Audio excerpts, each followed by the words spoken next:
Hello again, I'm Alister Benn and this is Expressive Photography. Now, this week I want to really dig into creativity. It's how I started this channel. The first video I ever really did on here was about the secret of creativity. And I think through the last year or so, we've started to produce videos that are really starting to pull together a bunch of different concepts. But what I wanted to come back to today is the absolute core of creativity, which is the combination of technique and full-on living. Because I think when we're at our most creative, it's when we're most engaged with the landscape, we're the most fascinated with the landscape, and we are just in that moment. So I'm going to look through 3 or 4 different scenarios here of different scenes. We're going to look at the bigger picture, and then we're going to isolate things within that frame and understand what it was about it that just drove me nuts and just sucked me in. So that's what we're going to do this week.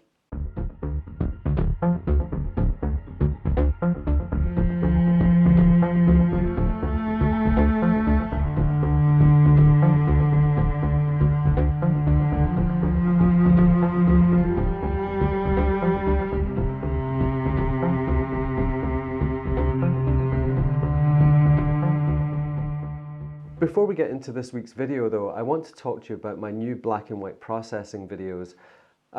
You all know that I have a book out called Luminosity and Contrast, and that book and the writing of that book for me was an epiphany. The whole 3 or 4 years leading up to that changed how I saw the world, how I engaged with the world, and the book became a distillation of probably 15 to 20 years worth of thinking about landscape photography, how we engage with the world. And it's not just a book about black and white photography, it's about how we see and how we feel and how the world talks to us. Because we're the variable, we're the thing that goes into the landscape. So I produced the book and it's very popular, and thank everyone for buying it. And if you haven't bought it, please do so, because I think it will change how you photograph for the better for the long term. So I produced a series of processing videos to go along with that book. There's over 3 hours of content, and I'm going to give away a print of the cover, which is this image which is behind me. And so to qualify for that, click on the link below, go to the website and subscribe to the newsletter. I'm going to be announcing the videos this week. They're going to be for sale this coming week.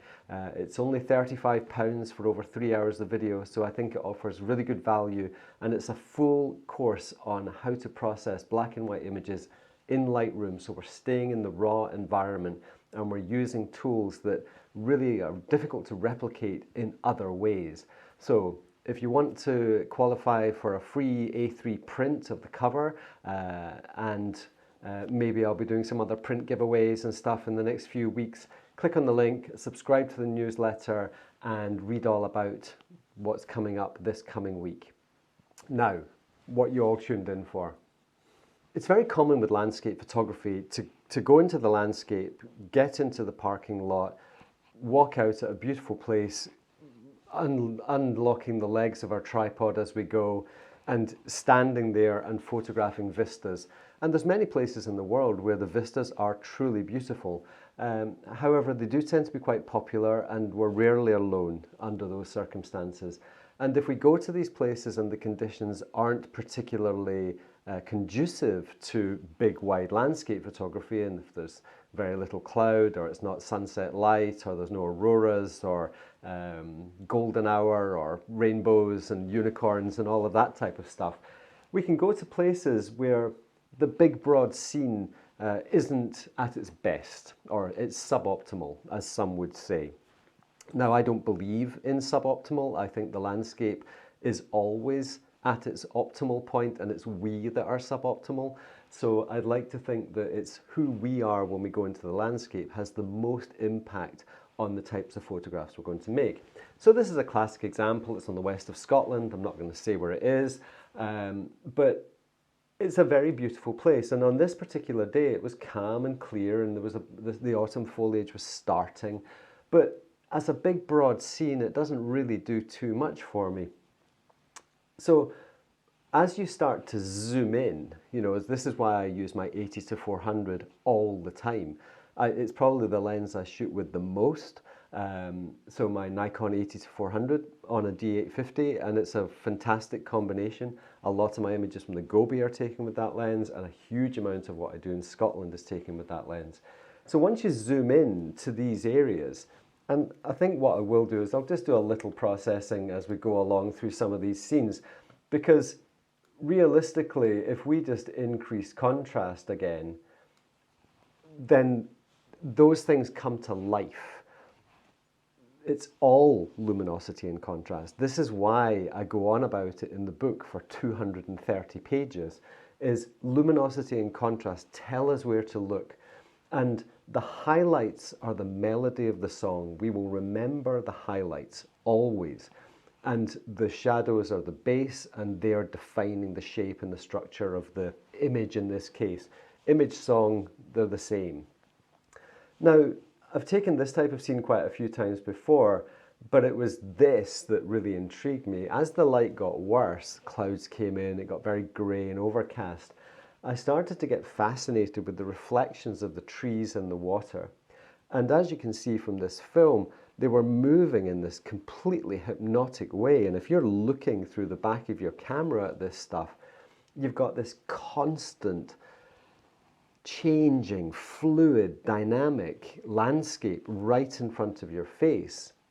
Now, I appreciate this type of thing might not be everybody's cup of tea, but in a world where there's more and more homogeny and people are making images more and more the same, the actual image to me is, for me, it's an articulation of those moments. You know, I can look at this and because I look on this as I was alive. I was really alive. I can remember, and I'm getting excited and animated because I remember looking at this stuff, trying different aspect ratios, looking at the square format, which I'm very familiar with. This is a 16:9 taken in camera, no processing at all. Now, where I would go with this type of image in a processing type of environment would be to probably, and this is very much on the fly, I would probably introduce a very delicate cool to warm transition. There is a bit of warm light up in that top right hand corner.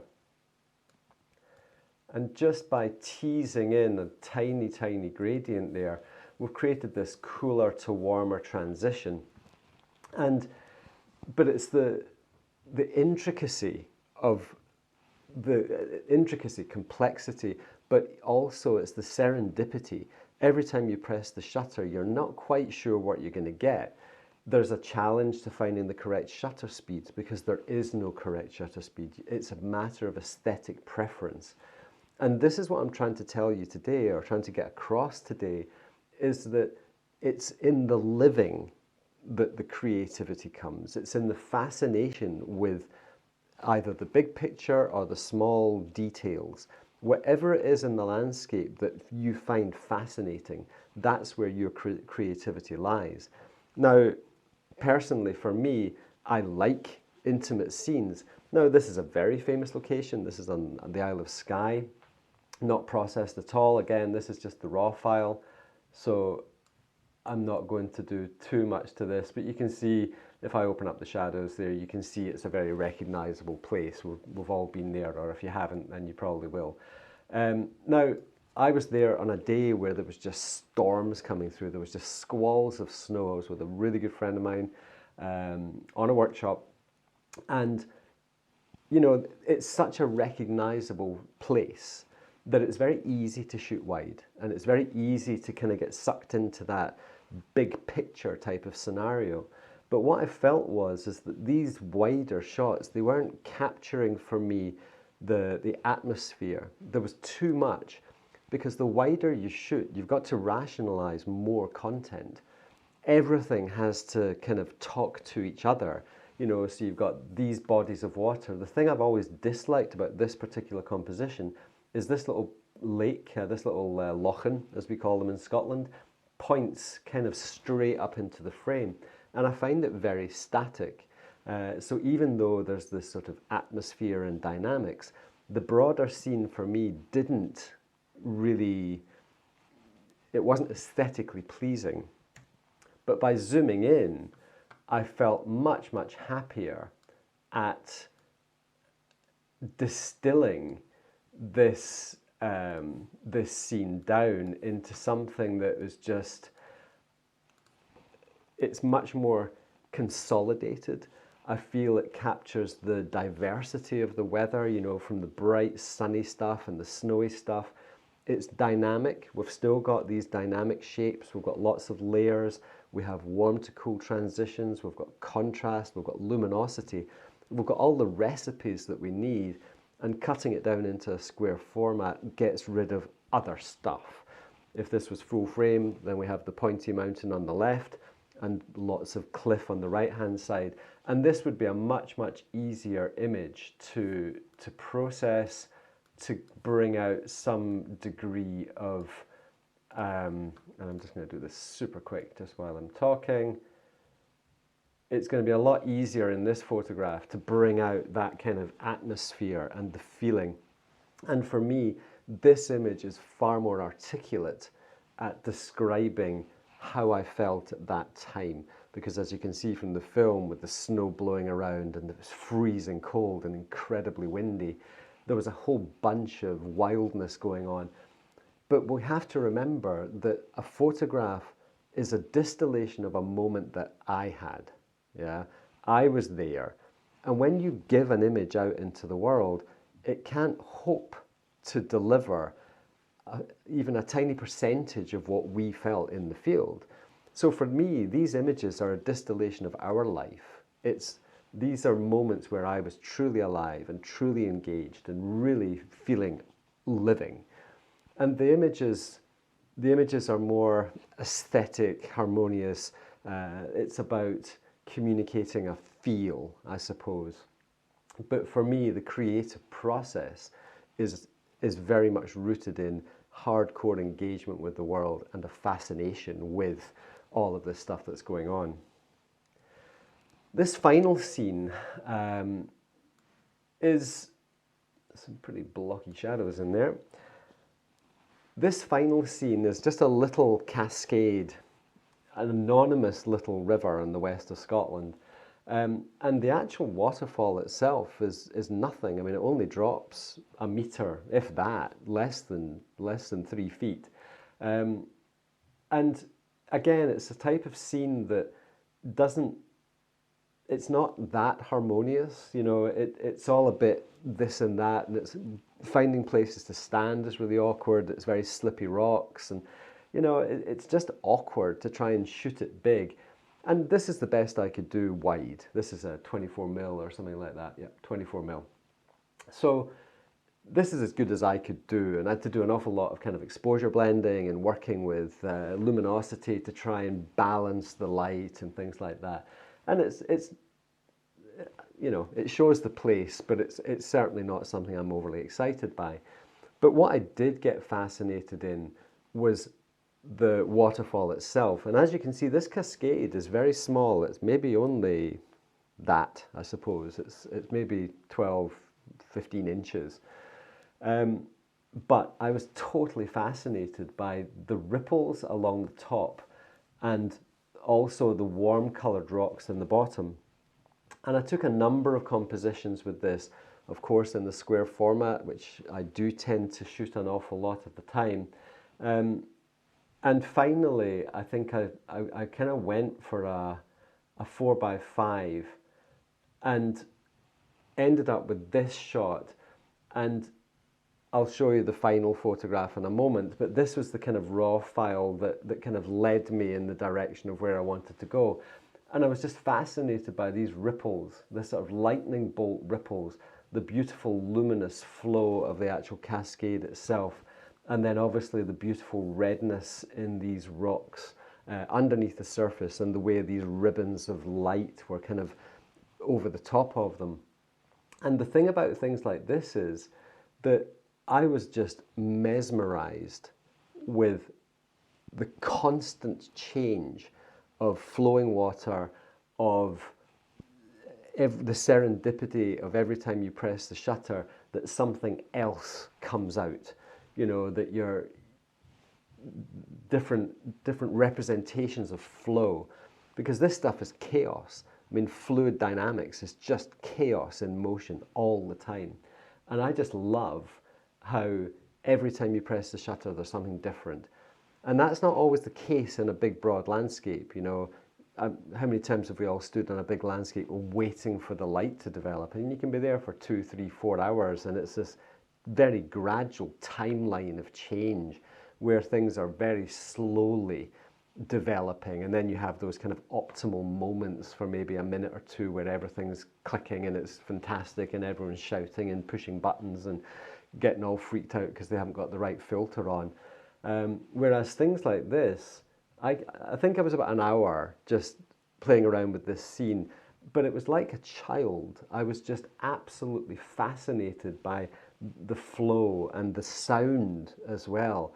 And I just think I can find myself in a scene like this far easier than a broader, big spectrum image, you know, a big, broad landscape, because you're at the mercy of the landscape. You're at the mercy of being in dramatic places. It's very difficult. This sort of dynamic engagement is very similar to a big landscape. Lots of angles and light and contrast and color. You know, this is a sunset in a dynamic landscape, but it's only a few yards square.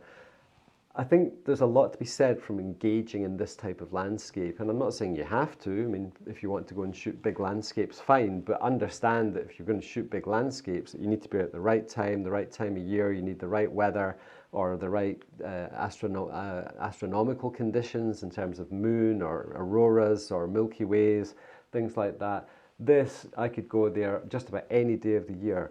You could shoot this in the rain, and the way the water was hitting the surface would change it again. If you've got an anonymous area in your backyard or within a few miles of home, little cascades, little waterfalls, flowing water is just a gift. It's where I find my heart is in flowing water, I suppose. So hopefully this little exercise in creativity can be helpful to you. Putting away your wide-angled lens and digging out the longest lens you have, 80 to 400 for me is a golden sweet spot. I know other people who shoot with 100 to 500s and 200 to 400s and so forth, but for me the 80 to 400 Nikon lens is glued to my camera just about most of the time, and it allows me to zoom into these anonymous little areas. And for me, my creativity lies in the anonymous. My creativity is a quiet voice because, believe it or not, I have a quiet voice. I'm not into shouting about how great a photographer I am. I don't care about that. I just want to live. I want to live my life with passion and love and engagement. And that's what the world needs more of, is this quiet voice stuff. Because it's getting a bit shouty out there sometimes. So I hope you found this useful. Tune in midweek when I'm going to be talking to David Johnson on Vision and Light. Fascinating conversation with an incredible guy. So please tune in for that. And don't forget, click on that link below, subscribe to the newsletter, and hear all about the new black and white Lightroom videos that are coming out this week. And if you haven't already done so, please buy my book, Luminosity and Contrast. Thanks very much for watching. I will see you all again during the week, and thanks very much.